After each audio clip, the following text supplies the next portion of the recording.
starting a business is just one step in the journey.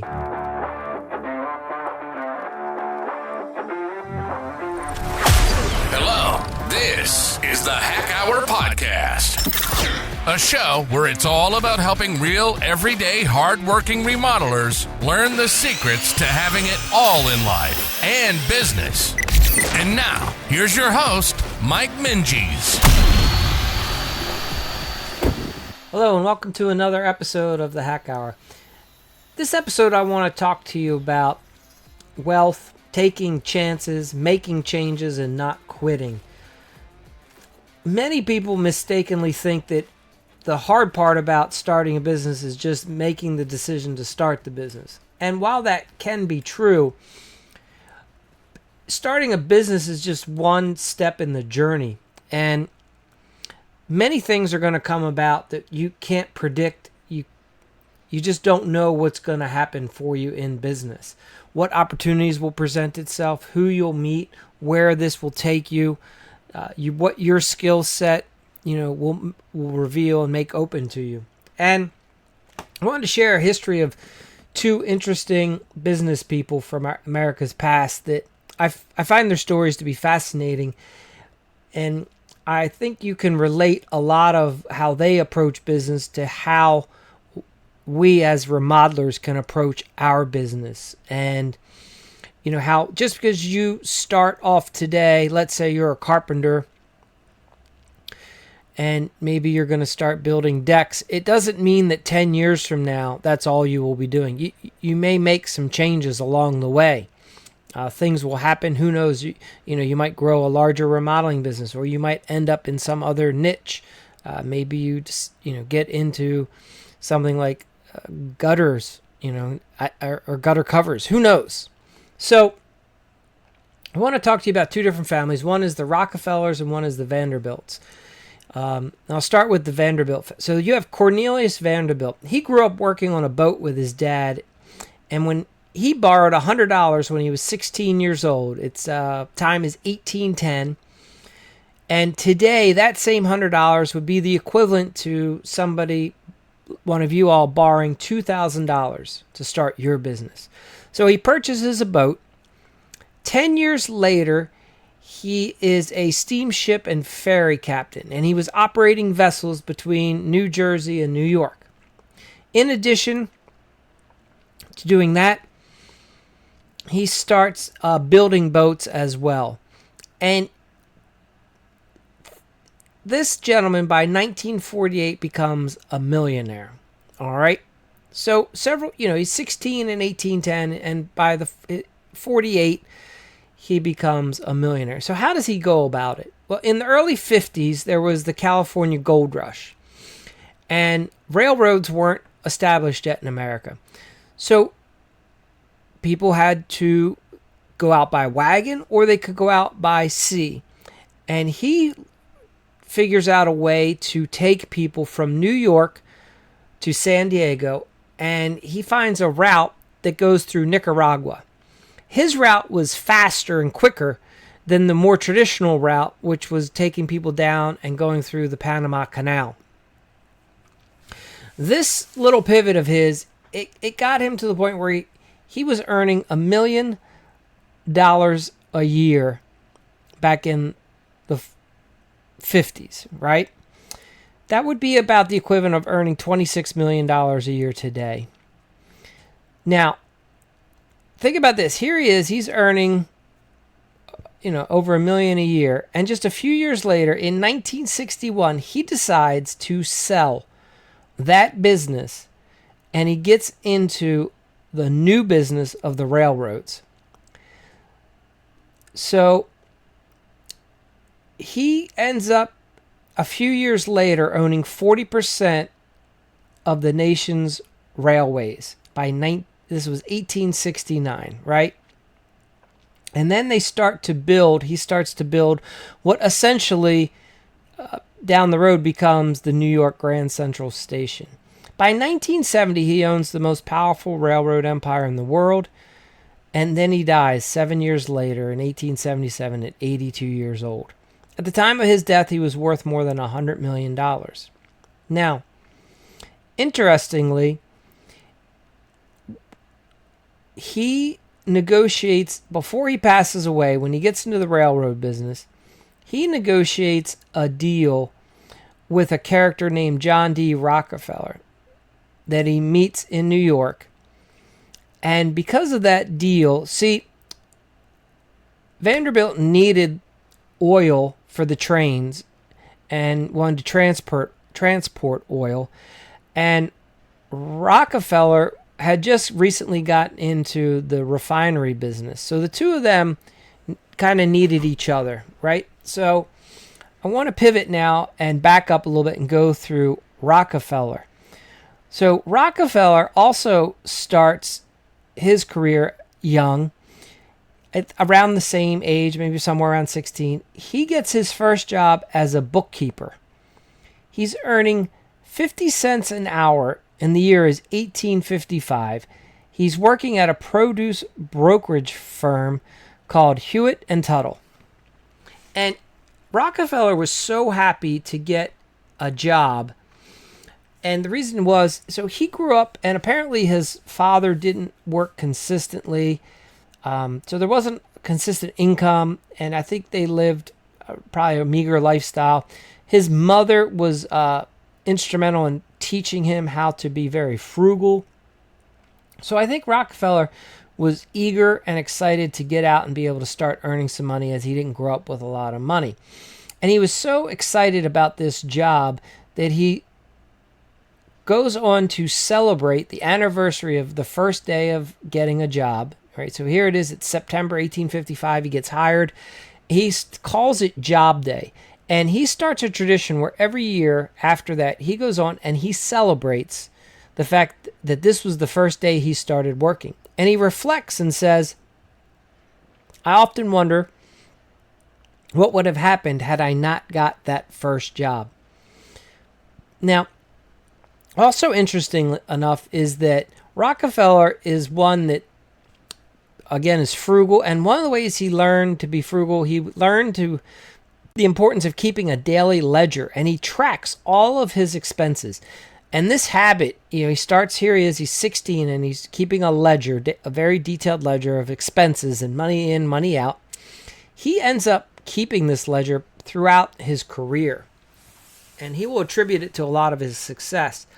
He was very thorough with his bookkeeping, and he commented how he was often amazed at how sloppy and lazy many of his older peers were. And his, Rockefeller's now, attention to detail around finances is what separated him from others at a very early age. He was described as someone who was very systematic about his approach. And Rockefeller will attribute a lot of his success later on throughout his career. His success in business affairs was the training that he had and the ability of being able to keep track of your finances and knowing your numbers. What's interesting, so that first job he got at 16, right? 2 years later, he got into an argument with his boss in regards to his low wage, and it resulted in him quitting. He used his savings, which by that, in just 2 years, apparently, he has saved up approximately $2,000 back then. Amazing, right? At 50 cents an hour, somehow he saves $2,000. And he launches into his first business partnership in 1959, just before turning 20, right? And him and a neighbor both put in $2,000, and they start something called the Clark and Rockefeller Company. Basically, they're like a general store. They do grains and hay and meats and miscellaneous goods. Well, this business just takes off, and it was run very well, apparently because of Rockefeller's attention to the finances and the detail with money coming in, money going out. All right. So what also is going on in America, though, at the same time, so here Rockefeller decides to leave as being an employee, and, about 20 years old, he gets into his first business.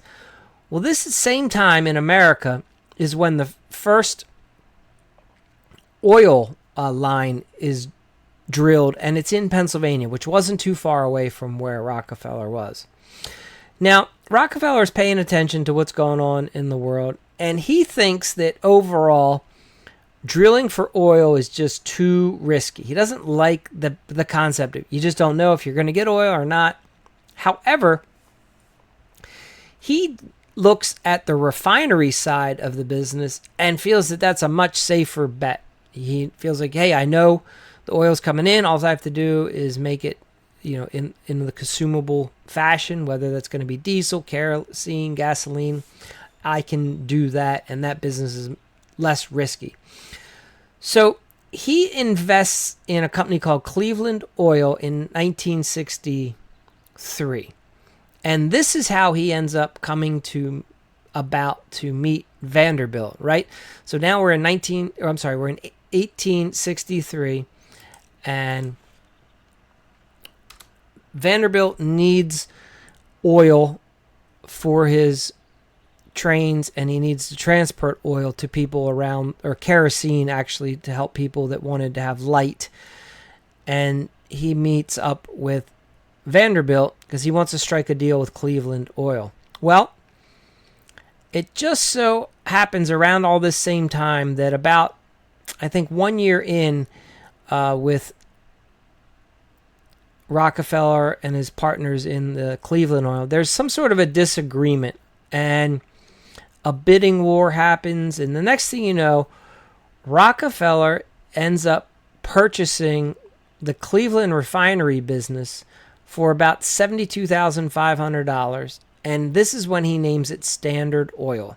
And Standard Oil is who actually ends up going into business. That company is the one that goes into business with Vanderbilt. So what's interesting is Rockefeller keeps a ledger, and he would take notes, and he often commented about how much anxiety he felt, and how, the level of stress and what it was like, getting out of the business and now trying to buy the business. He didn't have the $72,000. He had to go around and find a way to get and apparently he went to some banks, he went to some people, he found some partners, whatever. He had to go about and make it happen. And he said this was exceptionally stressful. You can imagine that Rockefeller was probably not as risk-taking of an individual at this point, right? So here he is. He has this refinery, and he decides that the way he's going to grow his business was to figure out ways to take over his competitors, get rid of the competition. So not that long after, by the 1870s, he's acquired several other businesses in the refinery world, and he's become the largest oil refinery company. And he was asked about how all this growth happened, and he replied that he believed it was his duty to make money and use the money he made for good. Very interesting concept. Some people look at earning money as a bad thing. They feel like being wealthy shouldn't be the goal. I would challenge that you get to pick whatever goal you want, and if your intentions are good, I think you will find more success more easily. So interesting enough that was his duty. He felt that, hey, I'm here to make money, and the money that I make I'll use for good. By 1882, his Standard Oil Company controlled 90% of the U.S. refineries and pipelines. Now, he's in his 50s at this point, and he's struggling with stress. It must have been very challenging to have all these takeovers and to get, to grow to where he was. And he's having a hard time managing the stress. He ends up having a nervous breakdown. And as a result of that nervous breakdown, he goes bald. He stops growing, hair on his head. He doesn't have eyelashes or eyebrows anymore. So it was a pretty traumatic experience. And then, a few years later, Standard Oil has become so large, and many people don't resent the fact that it's such a large company. And apparently he was, pretty tough about how he negotiated and took over businesses. So the sentiment around is that, he's kind of a bully. He does what he wants. So in 1904, the president at the time, Teddy Roosevelt, vows to destroy the Standard Oil monopoly. And, here we are at this point. Rockefeller is the richest person in the world. Okay? And what's very even more interesting is the U.S. government comes in and they break up Standard Oil, and that's how we have the companies we have today, Exxon, Sunoco, etc. But because of that breakup, the way the breakup was structured, it ends up benefiting Rockefeller even more. He makes even more money.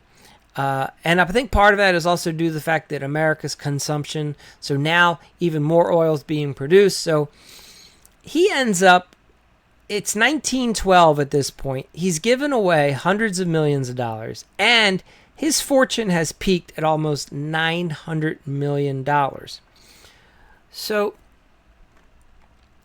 I share the stories as a way that I think you can learn a lot from any other businessman who has persevered and has, it's so easy when you look back to understand sometimes that the process of building a business takes time, and you will have turns and changes and bumps in the road. But what we notice often is that the ones who are successful, they just keep pushing ahead, right? They don't let what they don't have get in their way. They figure out a way to get what they need to make it happen. Often, especially in remodeling, so many remodeling business owners are just very small businesses, correct? Like you have the owner of the business and maybe a couple helpers.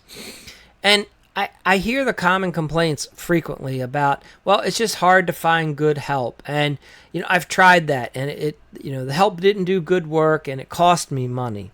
And, the help cost me clients because my help didn't do, wasn't polite, or, the help let our customer's dog out of the house, or whatever it is. And what I want to challenge a lot of you to think about is that really what happens if you want to grow your business, you have to grow as a business owner.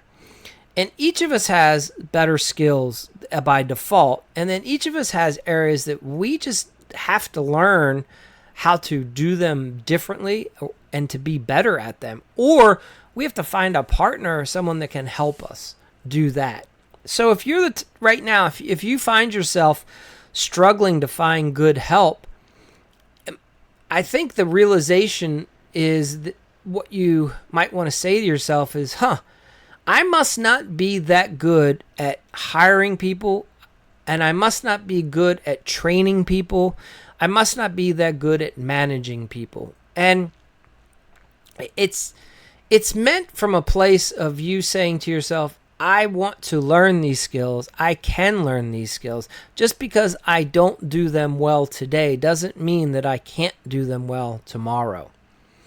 The sooner that you can learn how to attract help and learn how to, train that help so they can perform out in the field for you at a high level of proficiency, the quicker you're be able to grow your business. Your lack of growth, the fact that your business is struggling is it's a direct result of you not having the skills that are necessary to grow the business. Stop blaming that there's no good help. Stop blaming that all the customers are cheap. Instead, say to yourself, I must not be as good at sales as I thought. I must not know how to market to the correct consumer because I only seem to attract cheap clients. I can't seem to attract good employees. What is it that I'm doing wrong, and what is it that I could be doing differently so that I could get the result that I want? Here at the Remodeling Academy, through our courses and our coaching, we can share with you different ways of looking at your current situation and helping you along that journey so that you become educated and can build yourself a good foundation of business skills so that you can grow your business and become, one of the largest remodeling companies in your area. And who knows where you'll take it from there. The level of success that you achieve is going to be only inhibited by the level of effort and what you see as possible for yourself. The sky is the limit. And when I find that a lot of remodelers at first, when they hear talk like that, they want to shake it off as if it's not true. When what is true is that at the moment they don't believe it to be true for them, because they don't see how it's possible for them, because they've only experienced trouble when trying to grow the business. And again, what I would say to you is the reason that you've experienced the difficulties when trying to grow your business was because you just lacked the skill set necessary to grow the business. Once you get and acquire a few additional skills, you can grow the business. You don't have to acquire all the skills at once. You can grow them one or two at a time. And the beauty about the remodeling industry is most of you, the first skill set that you would want to acquire is how to be more organized, how to keep that ledger like Rockefeller kept. How do you make sure that you're excellent in tracking your numbers and your costs so that you know the day that you sell the job, approximately how much of the profit you're going to have? And then how do you start, attracting good employees? And the way you do that, by the way, is by being a good employer. People will want to come work for you when they look at you and they're like, wow, I'd like to work for that company. They have the nicest vehicles. They do the nicest work in town. Their customers love them, right? Like, when you present well, think about, that's what people want. People don't want to be driving around in a 40-year-old beat up truck because you can't figure out a way to make enough profit to buy a new vehicle or a secondhand vehicle that's, less than 20 years old. Once you increase your skills and you figure out how to make some good money and make your clients happy, then immediately you should be attracting and finding. All you need to do is look for someone with a good attitude. And for the most part, if it's for a person out in the field, if you're looking for, then you just want to find someone who has a good attitude and basic coordination, hand-eye skill sets, right? But at the same time, you could also hire subs. You don't have to have direct employees. Having direct W-2 employees is one route, but you can work with subs. And some of you might be saying, yeah, but I've tried subs before and it didn't work. They cheated me. They did this. They did that. Well, here's the thing. You didn't hire the right subs. You didn't find the best subs. And possibly the reason being is the best subs might not be wanting to work for you until they feel like you have leveled up your game to where they're like, all right, this guy has his stuff together. He has a subcontractor agreement. He understands a schedule. He communicates well to his clients. He sets proper expectations. He charges a fair amount so that he can pay me a fair amount, so I can pay my guys a fair amount. All of this stuff works in a cohesive manner. If you're the type of contractor who's always trying to look to get one over on the people you hire, and how do you get them to do it cheaper and work for less, think about that. If that's what you're doing, then you're only going to attract that type of people into your world. Hence, you're probably only attracting customers that want to do that to you. Pay your people well, and you will find homeowners that want to pay you well.